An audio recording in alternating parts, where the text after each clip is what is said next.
Everyone fears something. On a school trip, where children usually laugh and play, an unexpected twist turned their joyful outing into a trip of terror. Join us as we unravel the chilling mystery that unfolded on that fateful night. The students of Brighton High were on a thrilling trip to the mysterious town of Hollow Hills. The bus was filled with laughter, music, and excitement as they journeyed through the night, heading into the heart of the forested mountains. As the night grew darker, the bus maneuvered through the winding paths of the hills. Suddenly, the bus jolted violently, and Tina, a lively girl sitting at the front, was thrown forward. She accidentally landed in the lap of an eerie woman, her eyes catching a horrifying glimpse of the woman's child. The child was nothing but a skeleton, with worms crawling over its hollow eye sockets. Tina gasped, her heart pounding in terror. Tina whispering to herself. What did I just see? The bus stopped abruptly. Driver. Madam, there's a woman blocking the road. Standing in front of the bus was a woman dressed in tattered clothes, cradling something wrapped in a shawl. Woman. Please help me. My house is up the hill. It's late and I need a ride with my little one. The teachers exchanged nervous glances, but ultimately agreed to let her on board.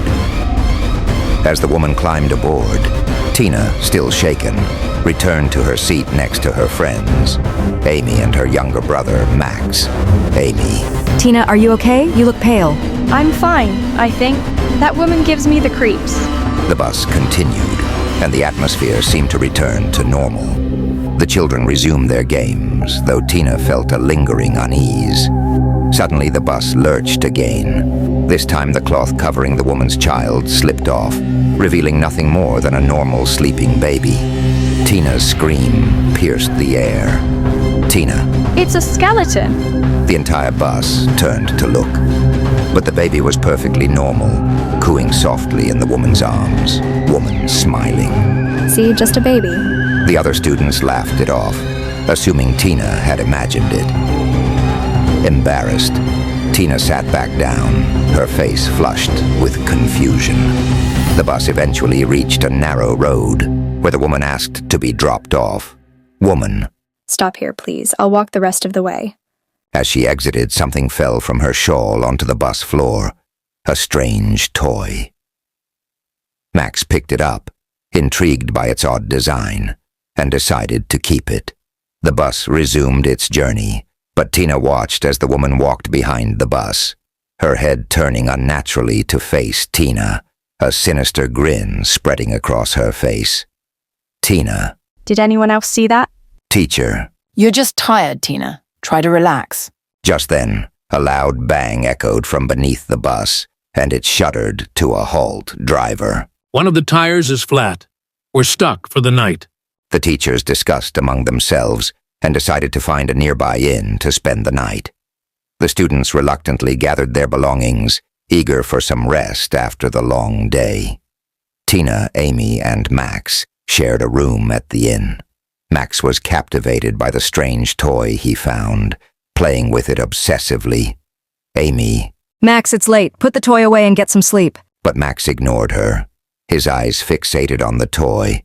Annoyed, Amy grabbed it and tossed it out the window, Max screaming. No, give it back. Max's cries echoed through the room, and Neha felt a chill run down her spine. Something was not right, Amy. He's never acted like this before. What's gotten into him? I don't know, but we should keep an eye on. The room plunged into darkness as the lights flickered out. Tina. Great. Just what we need. A power outage. Amy. Let me get the flashlight. As Amy turned on the flashlight, she shone it on Tina, who lay on the bed, and then turned it toward Max's corner, only to find him missing. Amy panicked. Max is gone. The girls rushed to the window, spotting Max walking eerily towards the forest. Tina. Max, where are you going? Come back. Without a second thought, they chased after him into the dark woods. The forest was silent, save for the rustling of leaves underfoot. The two girls frantically searched for Max, their voices barely more than whispers in the vast darkness. Tina. Max, come back. It's dangerous. Their calls were met with eerie silence, interrupted only by a distant giggling sound, leading them deeper into the woods. Amy. Did you hear that? Suddenly they came across a shallow pit. Inside lay the toy, whispering Max's voice. Toy. Help me, sis. I'm scared. Tina. That's the toy Max was playing with. But why does it sound like him? Amy. I don't know, but something's wrong. The toy vanished with a sinister laugh, leaving the girls frozen in fear. Their instincts drove them to a decrepit house nestled in the woods, its windows dark and foreboding. Amy. Maybe someone inside can help us. They approached cautiously and knocked on the door, which creaked open to reveal the same woman from the bus. Women smiling eerily. Lost are we? Come in, children. Tina. Our brother is missing. Can you help us? Woman. I'm afraid I can't leave. My baby needs me. Tina's eyes drifted to the baby in the woman's arms, noticing it clutched a toy identical to the one Max had. Tina. That toy, it was with Max.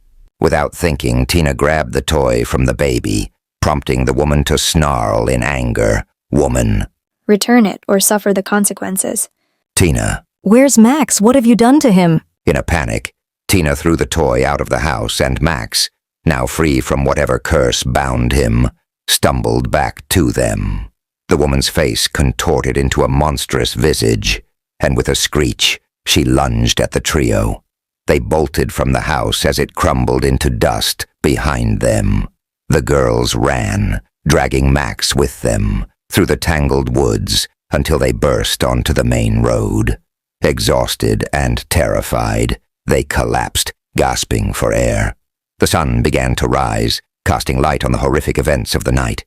In the distance, a rescue team from the school approached, alerted by the other students.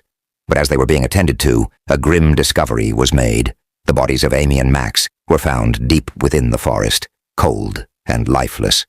No one knows what truly happened in those haunted woods, but the locals whisper of a woman and her child who met a tragic end there, seeking vengeance on any who dare trespass their cursed land. A man from the nearby village recounted, "Years ago, they say, a woman and her child were wrong.